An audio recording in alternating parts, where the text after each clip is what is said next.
Ty and I are going to talk to you today about common mistakes startups make regulatorily.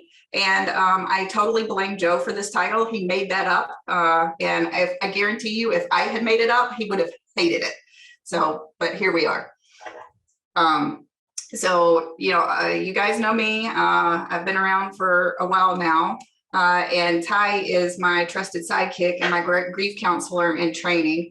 And this is our C-suite, who many of you have already heard making noise in the background today. I probably need to add Ren in here now when you're on here. So we're going to go through common startup mistakes, and then we're going to talk a little bit about EUR preparedness and kind of the current state of affairs. And then we'll open it up to questions and answers.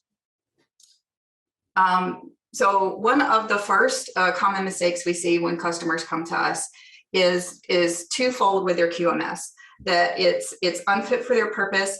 Either it's not the right size for the combination of the risk of their product and the scope of activities they conduct, or the types of products that they manufacture. And so an example of that is that this is like the exemption category, and every combination of check marks and exemptions has got pretty much a different scope of quality management system requirements, especially when you add in the different relationships that you could have with a product between being a specification developer, having a contract manufacturer, packaging and labeling, and fulfillment. Yeah, and this gets really specifically complicated with startups because sometimes they're the specification developer, but maybe they want to receive product, maybe they have sterile product, which has its own considerations. There's a lot of tricky navigation here to make sure you're not spending too much time maintaining your quality management system instead of getting it to do what it needs to do for your scope. Mm-hmm. So, and then the other common mistake that we see is that startups do too little too late. Every new product starts with an idea and a market validation before it gets to its first prototyping and investment. And the problem is this is where we see people come to us, we need it now. They come to us and they say, I want you to write a 510K submission. I have committed to my investors that by the end of September, we're going to have a submission in, and that's all that matters. But what has happened, and most of my clients think that it just sounds expensive to just even do a submission.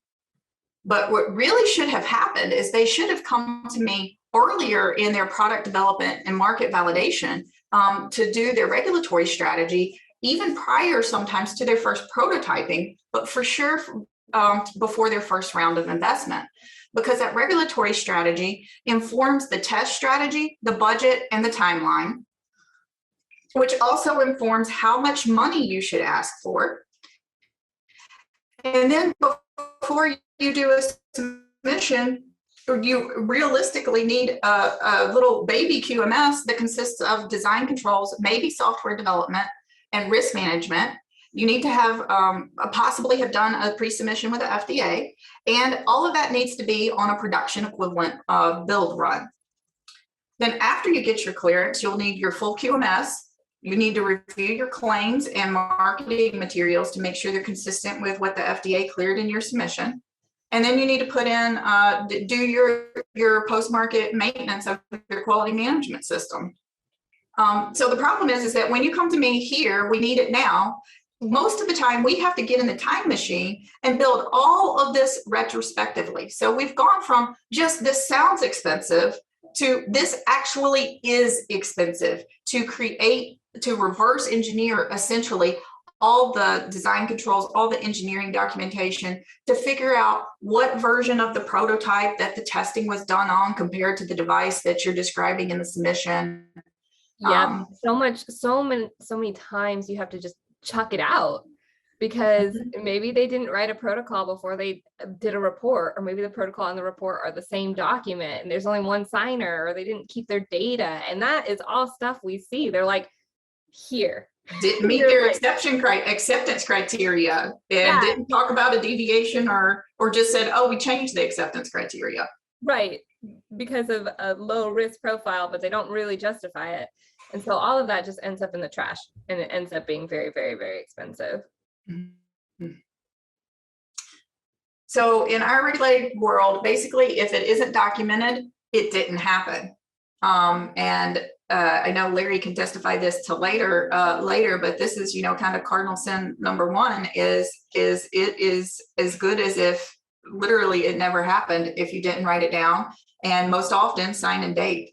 And then this is very common, particularly with engineering startups doing things in maybe lab notebooks informally, or doing benchtop testing, and then trying to reuse it later for regulated purposes. And then vice versa, if you didn't do it, don't document it. That's falsification of documentation, particularly with test results. So pre-market consequences of that is that you're going to have increased submission testing and costs. You might likely get a not substantially equivalent. And then also it leaves the FDA with a really bad first impression of your company and your product. And then the post-market consequences for that include, for failing to follow these GMPs, is you could get more frequent inspections. You could get a for cause inspection. If you have either extensive number of items or high risk items, you can, or you respond badly or inadequately to the FDA, you could get a warning letter. And all of that can ultimately send other legal actions like fines, seizure of product, consent decrees. It can continue to escalate. So navigating new pathways, there's a lot going on right now in the world of artificial intelligence and machine learning, wearables, and biofeedback devices. And all of these areas are largely very interesting and convoluted regulatory pathways, even for the seasoned regulatory professional. And we have a lot of clients come that are in this space, that are new to this space, and because there's not much published about it, they think that they understand how the FDA is going to view these products. And it's extremely complicated. Just for computer-aided devices, you've got computer-aided for detection that just highlights areas of interest. You've got computer-aided diagnosis, or CADX, computer-aided detection and diagnosis. And all of these are gone from just highlighting areas of interest to indicating the likelihood of presence of a disease or a disease type.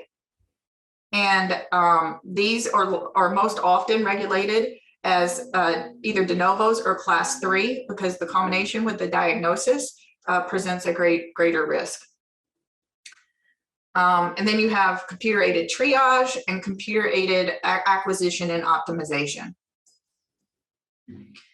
So here's an example of a new, how a process moves for, say, this is a new CADX software for lesions and suspicious cancer. At the time it came to market in 2017, it had to come under de novo because there was nothing else like it for this particular indication.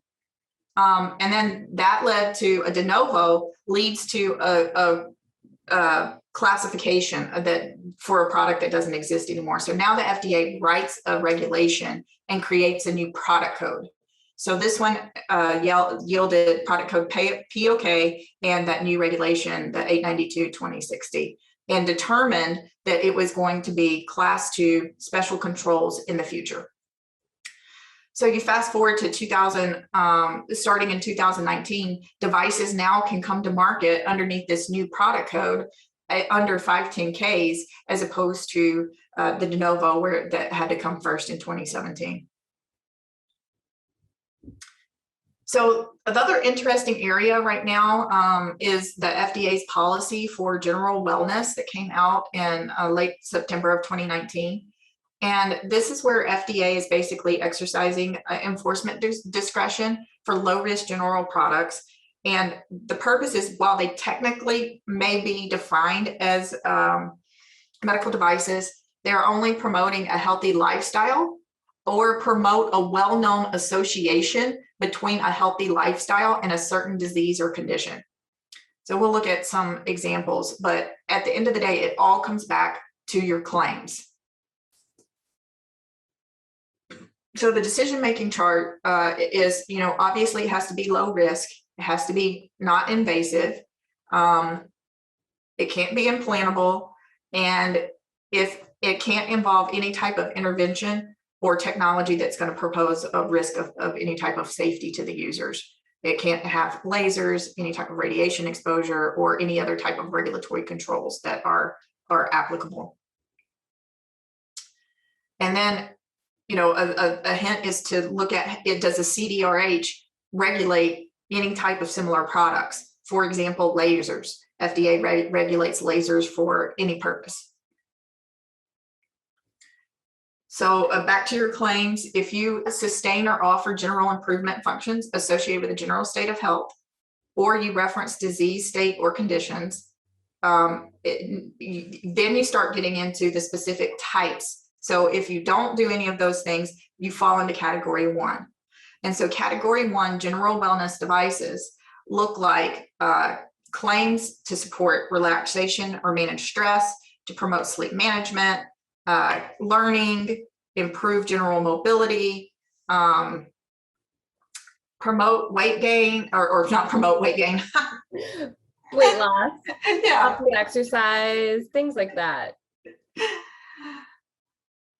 And so those are category 1. But if you do reference specific diseases or conditions, then you get into the other side of the flow chart and you fall into category 2, and category 2 has 2A and 2B. And so 2A is you may help reduce the risk of certain chronic diseases or conditions. And again, this has to be a well-known association between the condition and whatever the purpose of your app is or your product. And then 2B is the claims living well with chronic diseases or conditions. And again, it's not necessarily meant to treat or mitigate, but just improve your lifestyle. So 2A, again, is things like your Apple Watch, your Fitbits, all of those devices now, most of them have sleep patterns in them. And all of these, so now we've gone from the category 1 to we take that same application, and in a 2A, we say now we're not just monitoring physical activity, but if we monitor physical activity, we know that this may help reduce high blood pressure. Same thing with anything that monitors your sleep. There's a well-known association between healthy sleep habits reducing the risk of developing type 2 diabetes. And the key here is that well-known statement, because, startups will find 3 or 4 papers and be like, this is well-known. They had a pilot size of 5.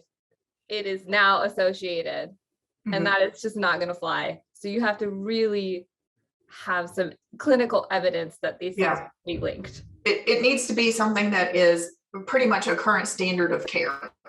That well known, like, if you're going to go, if you have high blood pressure, that your doctor's going to encourage you to work out. So in 2B may help living well with, there's a association between breathing techniques and relaxation skills, helping people with migraines. And similarly, if you record and you make people aware of their sleep, work, and exercise, that can help them manage anxiety by keeping all those things in balance.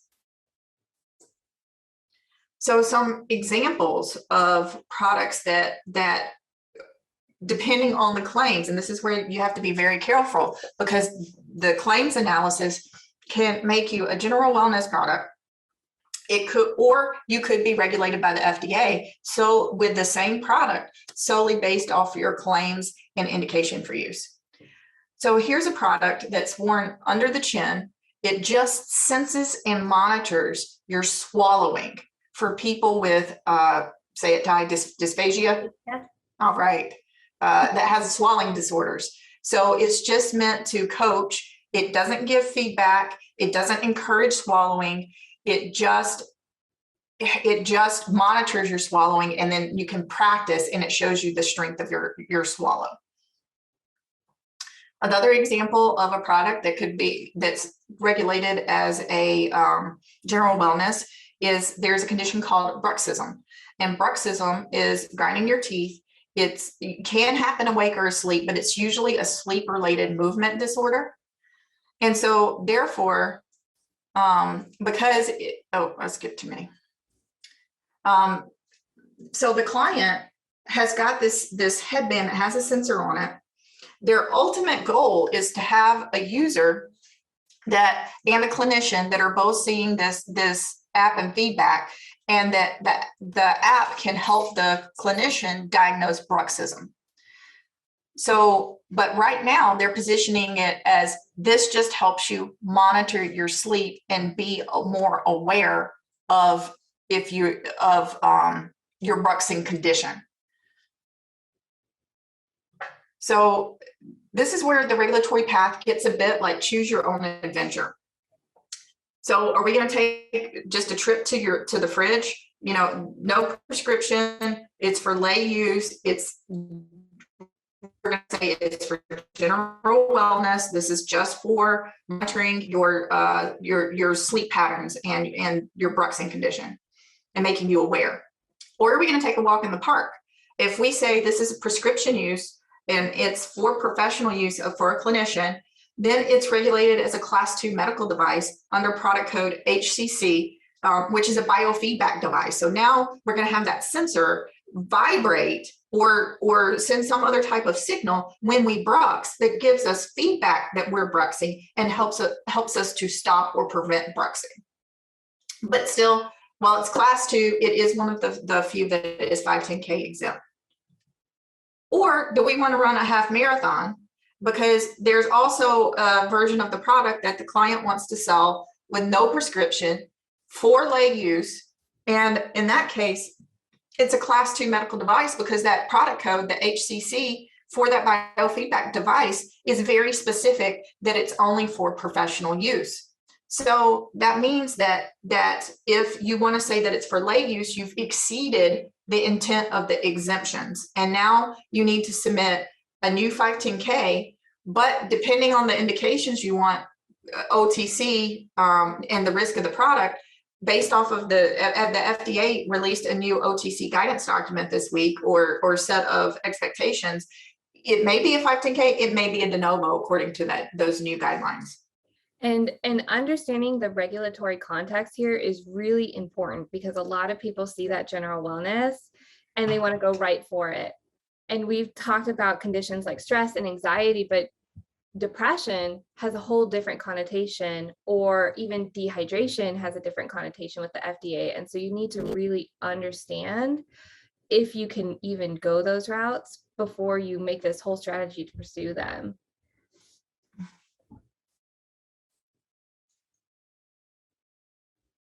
So here you can see, okay, so here's the criteria for that particular HCC product code. That it has to be visual or auditory, so no stimulation, so it has to like be maybe make a sound while the person's sleeping. It has to monitor a physiological parameter, and sorry, I'm getting congested. It has to be a prescription battery power prescription for relaxation training and muscle re-education, and it's prescription use. So this is the criteria for the exemptions, and it's not exempt if you don't meet those criteria.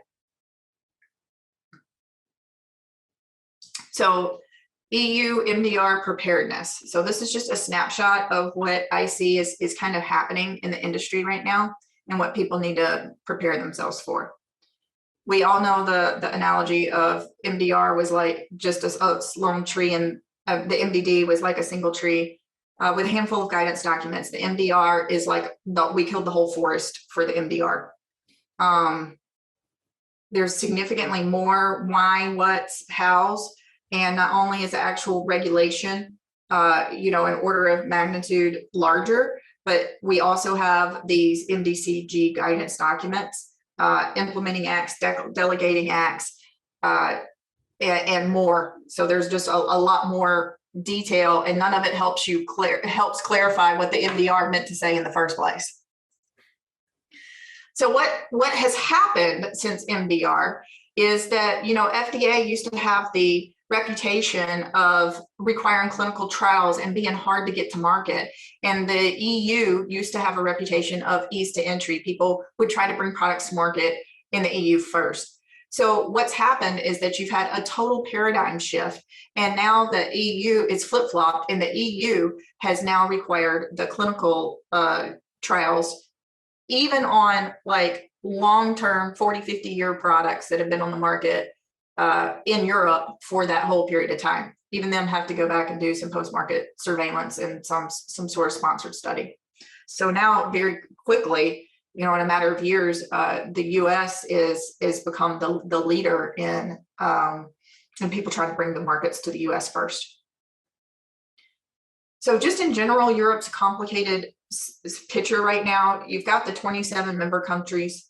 You've got the EFTA, so technically not a part, but associated. But then now you've got Swixit. So Switzerland could likely become a third country. The UK and Brexit is now a third country. Northern Ireland went with the UK, but of course we can't just take the UK CAA mark. We had to come up with our own new UK NI mark. And then who knows what's going to happen with Turksit. So needless to say, this is a very complicated picture of what's happening. And the MDR, when it was published, was originally written in English and then translated into all of the member languages. So there's 24 official languages, not including Klingon, although it might as well have been written in Klingon. Some people would have understood that better. But it's really just ended in, a kind of a lost not found error.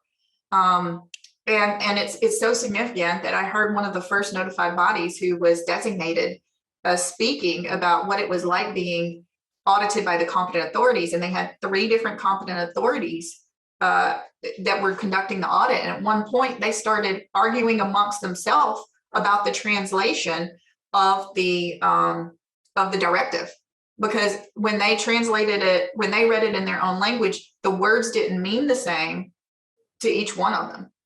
And so if that's the experience that the competent authorities, between the competent authority and the notified body, what do you think that experience is going to be like between you and your notified body auditor or reviewer?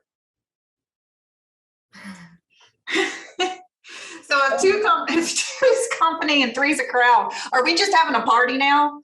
So this is just the hot mess that we anticipate labels are going to look like in the future. If we really do have Swixit, you're going to have your Swiss rep, you're going to have your CE, both UK marks, you're going to have your UK rep, your EC rep, and who knows what's coming with Turkey. You got to have your EU UDI, your US UDI.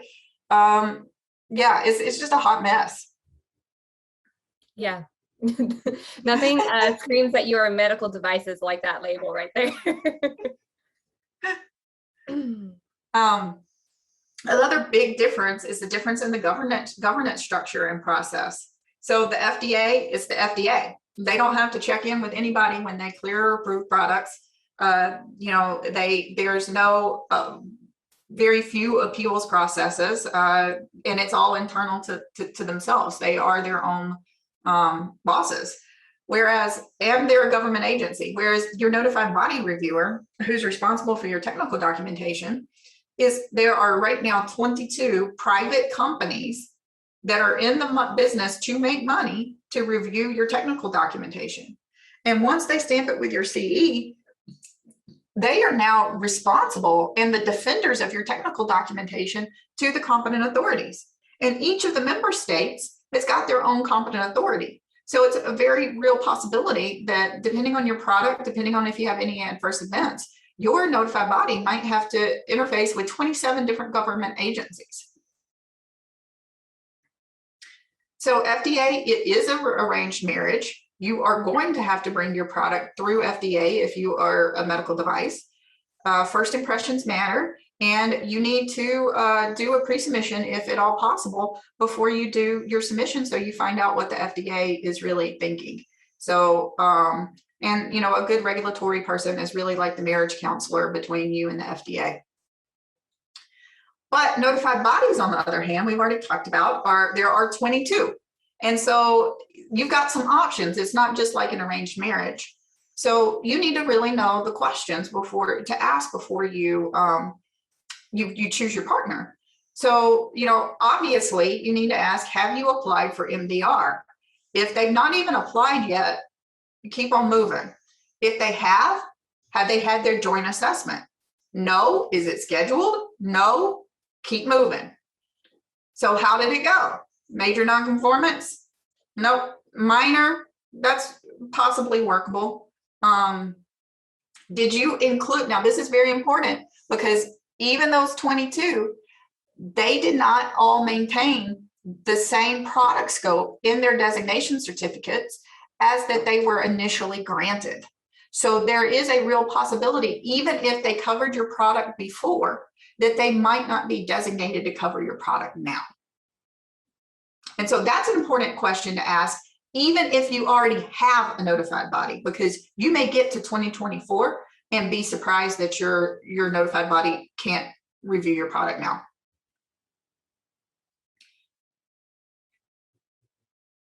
So the next question you need to ask is, how many new hires have you made in the past 2 years? If they made fewer than 20% growth per year, and I got that number as one of the early notified bodies had told me that got MDR, said that they had been hiring for years, 20% a year to prepare for MDR. So, and then you need to ask, what is their definition of significant change? Because that's going to affect the validity of your MDD CE mark certificate through 2024 if you make any changes to your product. And while MDR says you can't make significant changes, it doesn't clearly define significant change. And so that's up to the individual notified bodies, and they do have different perceptions of what is allowed underneath that.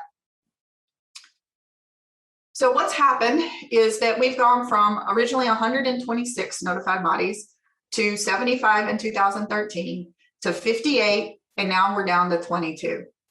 So what this has happened is, like, most of the people are getting denied, rejected, or they're just not even getting in line to be designated. So there's been a continuous increase in the number of both full-time employees and external contractors since 2013. And this is the 8th year in a row at notified bodies that this number has increased.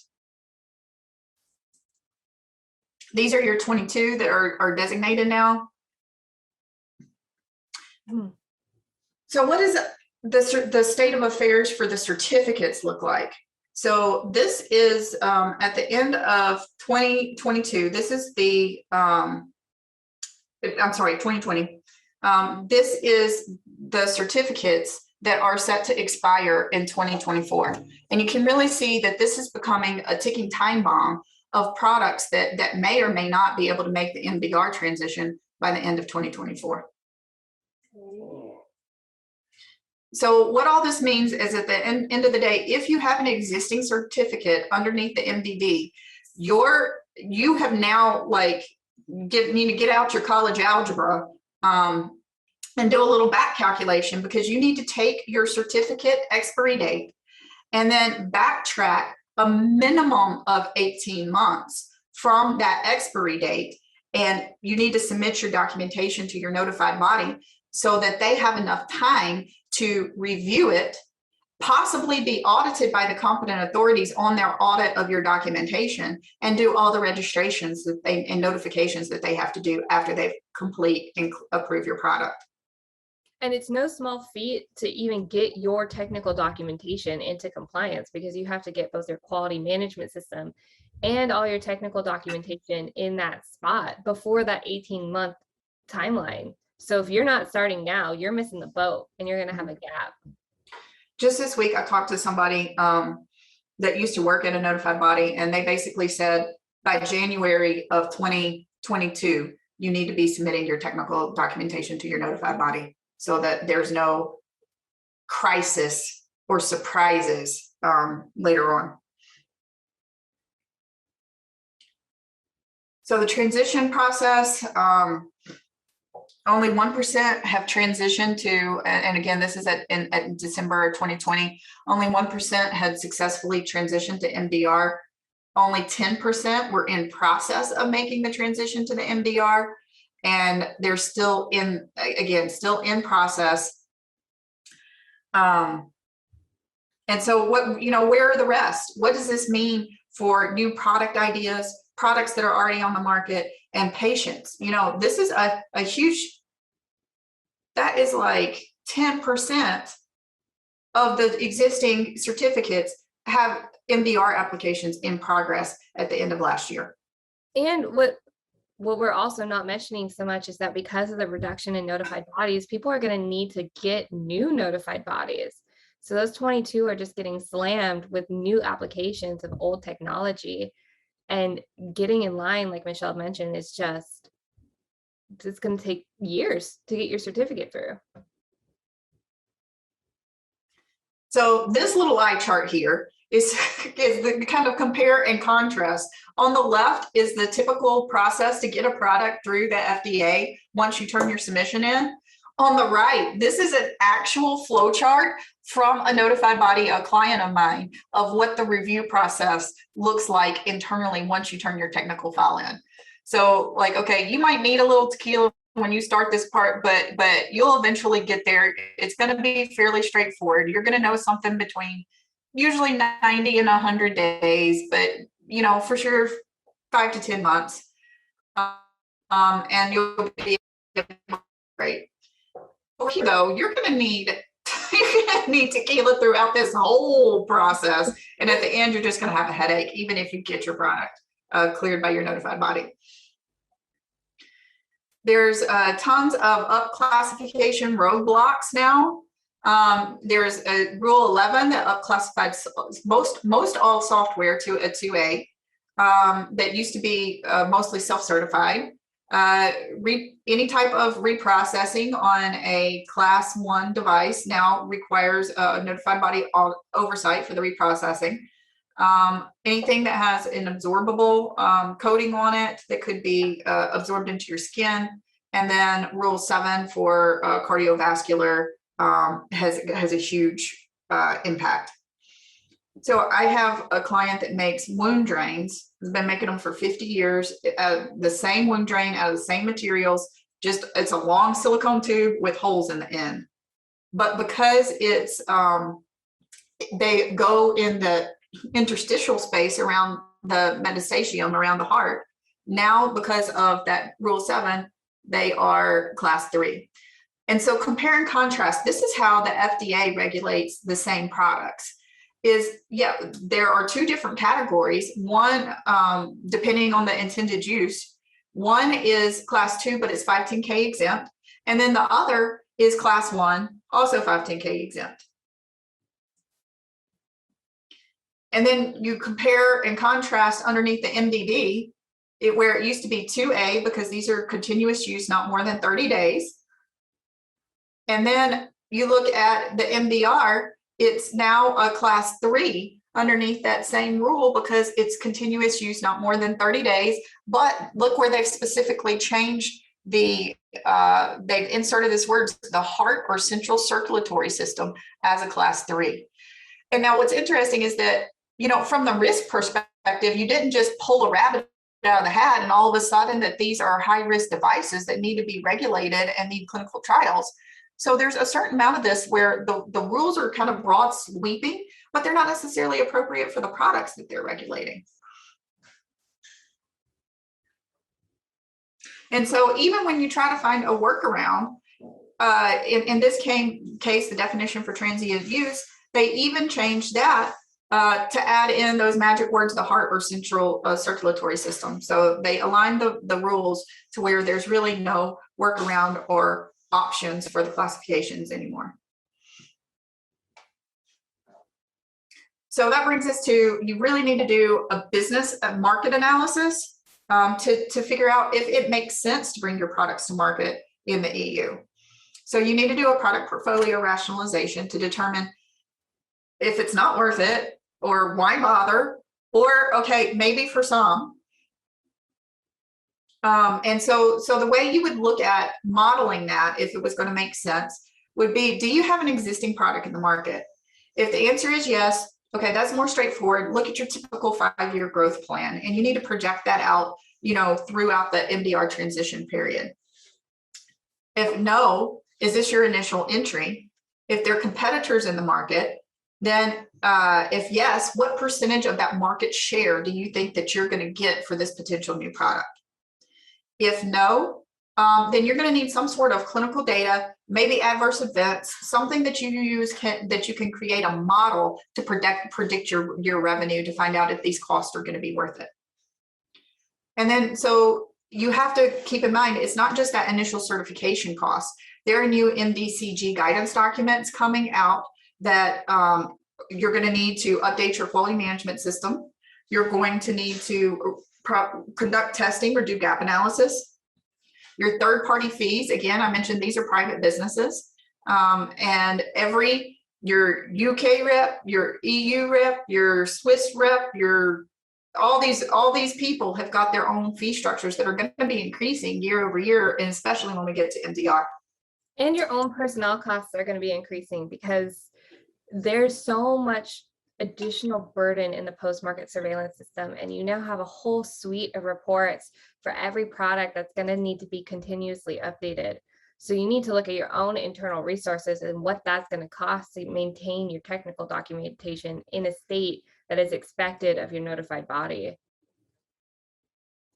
Right. And then you have to know that you have some working hypothesis in this model. Year one, if you're not there yet, a good assumption is 0.5% of the market. But then there's also kind of the moving target that is the tender market in the EU, where a lot of the health agencies and hospital systems and whatnot, they only come up for bid every 3 years or so. So you have to know, like, when your product is going to launch, where are you at in that tender cycle? Because if you launch just after it came off of tender, then you might not have an opportunity in that market for another 3 years. But in the meantime, you have to keep up all of your maintenance costs. So this is kind of the contrast in the different ways that you can engage with the different types of reviewers and agencies. So you can see on the left all of the ways that you can engage with the FDA prior to even submitting your 510K or your de novo. There, I just listed the most common methods before you do a submission, but there are more, and most of them are free or low cost. And your 510K fees, if you are a small business, are relatively low. They're only about $3,000. Whereas notified body, they can't consult. You're not going to get any opinions. You're not going to be able to discuss anything with them. And right now, you might not even be able to get a quote. I have had notified bodies tell me, call us back in a year, or we're just not taking applications for the foreseeable future because we're already too busy. And then their application form, just the form alone is academic exercise to fill out, much less to do the submission. And that's just for the technical document submission. That's not even including getting your quality management system certified. And that has at least two assessment rounds. You can have even a pre-assessment round where they come out and provide additional guidance, not consulting, but look at the bare bone system. But that itself is in addition to these costs right here, which you don't have to do with the FDA. You get findings from that pre-assessment. It's not just like a pre-submission or a communication. So at the end, the review of your technical documentation by your notified body could easily be 6 figures. Yeah. So companies are left, does the MDR even make sense, or does it make sense, or are we totally in the red here? So, all right. So Luke did put a question in the chat. Sorry, Luke. He had a question for you, Michelle, that says, you say a startup needs the right quality management system for the product, not too minimal and not too elaborate, but how to find and then how to choose. Do you have a spreadsheet for that? So I actually, and I don't know if it's up on the website yet, I'm launching a tool that's like kind of a questionnaire that interviews the person about what are the scopes of their activities and what does, and the classification of their product, and then matches a quality management system solution to them. And does anyone else have any questions? We could also promote you if you wanted to speak.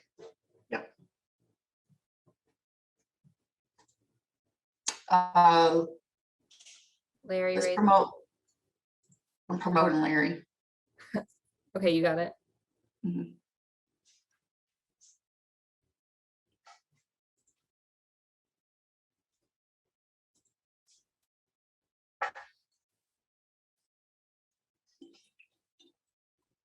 Larry. Okay, got to push all the buttons there. I just want to make a couple comments. First, I totally reinforce Michelle's comment about getting to FDA early on in the process of your developing and coming up with your regulatory strategy. And that a lot of companies have regulatory over here. Well, we really need to look at our market and do our standard costs and figure out what we're going to do. And that's a disaster when it comes to put together a 510K that hasn't been planned out well. So that's my personal experience. Now, the other, I was in the medical device business for 18 years. And when I left in 2000 when I went back to FDA, but at that point, the strategies were always going to Europe first. As you pointed out, right? Well, that didn't, it worked fine, I think, for everybody, because the companies got in easy and got their clinical data. They always did their US thing, but that's changed now. And as you said, and companies are saying, okay, look, this tremendous hurdle for Europe. We understand the US market is big. We can be a successful company just in the US market. We're going to ignore the European strategy and go for the US market. Now, what's the social impact of that? The people in Europe are not going to get new devices. They're not. So people here in this country are going to get access to life-saving devices, new technologies, and the people in Europe are not going to get those. And what the European Union has done is to set up a system that's going to deprive the European market of the latest medical device technology, and it's too late to do anything about it now. Mhm. So that's, my sermon for the moment. Yep, no, that's dead on. And I was at an investor meeting last year where the investor was like questioning the company, like, why aren't you trying to go to Europe first? And I'm like, what are you talking about? I'm like, that's not a thing anymore. And the investor's like, oh yeah, it is.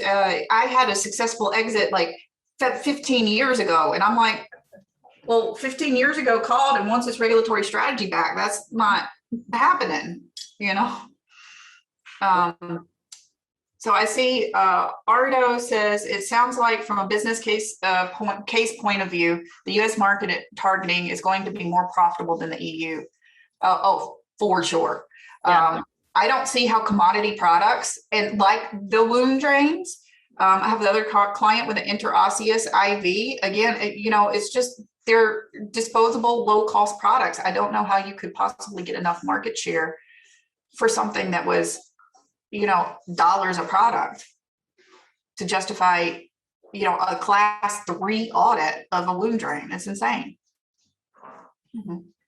Michelle, just a suggestion. I really liked your presentation. You showed a lot of the real nuances that are in the regulatory process that a lot of business people are. I would suggest you do a webinar and get it promoted to investment companies, environmental investment companies, and sensitize them to the issues of today, and of course advertise Lean R&QA as a technical resource. But you do that automatically when you do the webinar. They remember you. And Due diligence. And I think the information, I was kind of interested to see what you presented today, and I was quite pleased because I learned a lot, and that's why. Oh, that's pretty egotistical. Well, no, I've been around a long time and I know a lot of stuff, but there's so much stuff going on now that even regulatory people, in-house regulatory people, need that information. So that presentation has opportunities to go to companies and say, big company, put your RA people together. I want to do a 1-hour training for them on what's going on. And then also from the perspective of just getting to expose those powerful information that's important to business people. I think the investment people are an excellent target for this. So, and they're out there. There are venture capital groups who specialize in biomedical. Right. Load them and give them my name. I've been around people. Some people know me, and I'll give you a raging endorsement for the information. So, Thank you, Larry. I appreciate that. So I'm going to put my email in the chat. Because Larry reminded me. So the slides on the business case analysis, I actually created. I have a general manager now that kind of helps me on the business side. And so you guys are very familiar with my regulatory pathway assessment, but I had her put together a market analysis assessment. So from a business person's perspective, what are all the things that you need to go through and think about? And so that you guys can email me and I'll send you that template. Yeah, this is getting really important for some of our small startups that have gotten a certificate under MDD, but don't really have a lot of market share. And they're sitting there looking at MDR and they're like, should we do this? Should we not do this? We're starting to see a lot more people take into consideration what the impact is to the business because it's just so expensive and prohibitive, both in timeline and cost. We've got Luke has another question. Should I promote him or? Yeah, promote Luke. And while he's getting on, and we get Larry is 100% correct, of course. As packaging engineer, so this is from Jan. Thanks, Jan. As packaging engineer, I'm pulled into startups after they fail some type of package testing, often called a validation when it's not. That's a great point. Before or after submissions, trying to figure out how to write their protocol shows tremendous gaps in their quality system for US work. It is difficult getting them to understand the situation. And I can tell you what, Jan, from what I've seen from notified body reviews of data that was tight, like that was well done. The people who are reviewing it now, they don't have an industry background. They don't have very technical backgrounds, and they haven't really been trained in the regulatory review process. They're just clinicians or some other background. And the types of queries that people are getting and the level of detail that's expected is ridiculous. Luke declined to be panelist, so I'll just read his question. He says, can you do a US launch and then do the work needed for MDR, or is it too late? No, you can always do US and then do or not do MDR in parallel or later.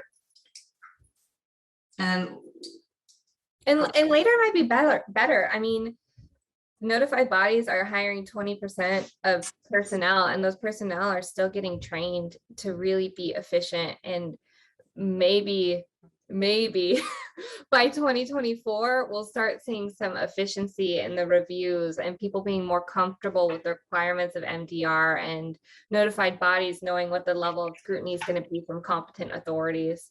So if you start with a US launch, there's no reason you can later go and do MDR. And then you even have a little bit of market data to help support submissions. Mm-hmm. Yeah, on that point, there's just so much learning right now. The early adopters are almost being punished because the notified bodies are learning on them, and then their expectations are changing and are inconsistent. So yeah, I would wait if you can. I think the notified bodies are going to get pushed back from the industry or from the medical health industry in Europe when this delay started coming, because the companies are going to tell their clients, sorry, we can't get our product there because your notified bodies are bogging us down with extra information. And you can't, those notified bodies are businesses. So the efficient ones who please the industry, so to speak, will get more business, and they'll also be considered more popular within. So this is going to be really interesting to see how this plays out, to say the least. At least you said it with a smile and not just pure dread on your face, seeing how it plays out. It's definitely. I'm an old guy and I have heart disease. I've got a stent in me. I'm pleased that the U.S. companies are going to be introducing their products to the market first, because I'll be potential customer, I already Yeah, am. be able to benefit But first. if I had relatives in Europe, old relatives in Europe, I would be a little concerned that maybe they were going to be deprived of new technologies. Now, that would obviously not be good for them. Yeah. Who knows? Did we lose Michelle? I think she's frozen. Oh my gosh, I must have shocked her. Oh, Michelle did mention, Michelle did mention that somebody said Larry was 100% right, and I know that wasn't my wife, so that's okay. Andre said that. Oh, okay, you're back, Michelle. Oh, we can't hear you now, though. You're mute though. Okay, gosh, Anyway. my internet just kicked me out of Zoom altogether. Oh, really? We just lost you completely? Did I miss anything exciting? Oh, I was just teasing Larry for the smile on his face when he said the next couple of years are going to be interesting. I guess, to say the least. It's going to be a spectator sport for sure. Well, I don't know, unless you're the players, then it's like going to be just bloodbath. So, you know, stay tuned. You know, everybody look out for my feed on LinkedIn. I'm going to be doing a webinar for RAP soon that I'm calling MDR the Aftermath. And I am interviewing all of my, I mean, obviously my clients, but my other consulting colleagues, anybody from a notified body I can get to talk to me off the record, other people in industry, and just kind of collecting what everybody's experience has been. And if there are any lessons or consistency that we can glean from them. Jan made a comment here that said even ISO standard writers are complaining about the regulatory people reviewing standards. That's painful. Oh, and that's no. the most technical of technical people, the people that are sitting on those committees. So, I mean, if they think it's painful, like, what do you think it's going to be like for you? Yeah. Oh man, that's crazy.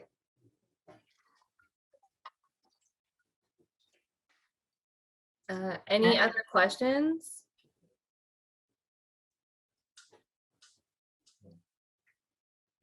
Okay.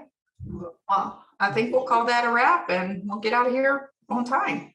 Thank you, Michelle. Yeah. Thank you. I appreciate everybody's participation. Bye. Goodbye. Great. Thank you, everyone. Bye-bye.